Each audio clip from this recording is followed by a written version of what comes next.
Salut à tous! Aujourd'hui je réponds à la question de Mister Dark Team Dark. Je crois que c'est ça. Dis-moi pourquoi on est malade en voiture. Le mal des transports, c'est relou. Hein? On peut pas dire le contraire. Parce que même si aujourd'hui on va uniquement s'intéresser au mal dans la voiture, que ce soit en avion ou en bateau, ça reste chiant. Tu n'entendras jamais quelqu'un dire « j'ai vomi dans ma Clio et j'ai adoré ». Ah, c'est pas une phrase normale chez les êtres humains. Enfin bon, après voilà, enfin, sauf si c'est ton délire, quoi. Dans ce cas-là, je suis un peu gêné que tu regardes cette vidéo. En tout cas, on va voir ça tout de suite. C'est parti! Alors déjà, le mal des transports, c'est quoi? Je suis sûr que la plupart d'entre vous ont déjà été ou sont sujets à ce genre de désagréments. Des vertiges, des nausées qui surviennent quand on se déplace en voiture ou même en train. Mais pourquoi ce truc nous arrive? Sincèrement, pourquoi? C'est super chiant. En fait, le corps a énormément de capteurs sensoriels qui vont permettre au cerveau de comprendre la situation dans laquelle il se trouve. Bah ouais, le cerveau il est dans le crâne, lui, il peut rien voir. Et dans ce cas-là, les capteurs qui nous intéressent se situent, entre autres, dans la plante des pieds. Les yeux jouent également un rôle, forcément, puisque la vision nous donne des informations sur notre environnement, nos mouvements. Et pour finir, les oreilles.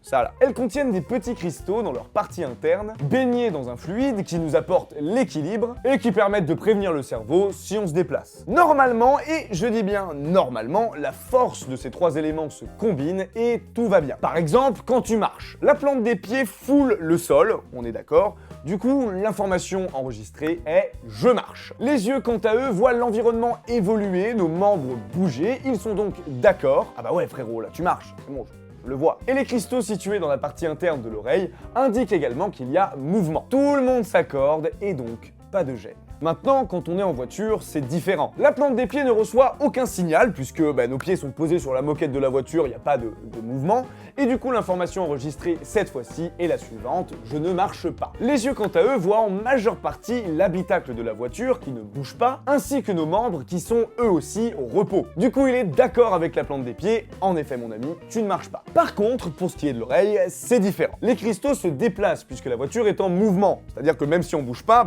on progresse quand même dans l'espace.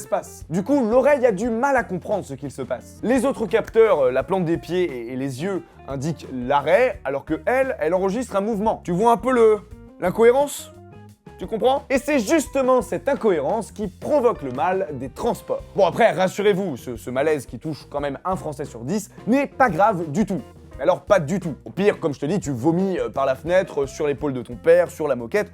C'est pas grave, c'est juste chiant, quoi. Puis ça pue aussi, c'est pas une odeur très revigorante. Donc voilà, c'est pas grave, mais c'est surtout très gênant. Mais normalement, à force de prendre la voiture, le corps s'habitue à cette incohérence et le mal des transports s'efface. Donc voilà, si ce dis-moi pourquoi t'a plu, n'hésite pas à aimer la vidéo, à la partager et surtout, abonne-toi. Bon, après, moi, le mal des transports, tu sais, je m'en fous un peu. Je suis toujours en skateboard, à travers les rues de Paris. Voilà, mes pieds ont très bien compris ce qui se passe. Mon oreille ne m'ennuie pas. Au pire, si jamais je me sens un peu nauséeux, j'ouvre la fenêtre, ça va mieux. Voilà, je suis pas sujet. Je sais que je vais pas vomir. Voilà. C'est l'essentiel. Voilà, en parlant comme ça, je me donne un peu envie de vomir, par contre.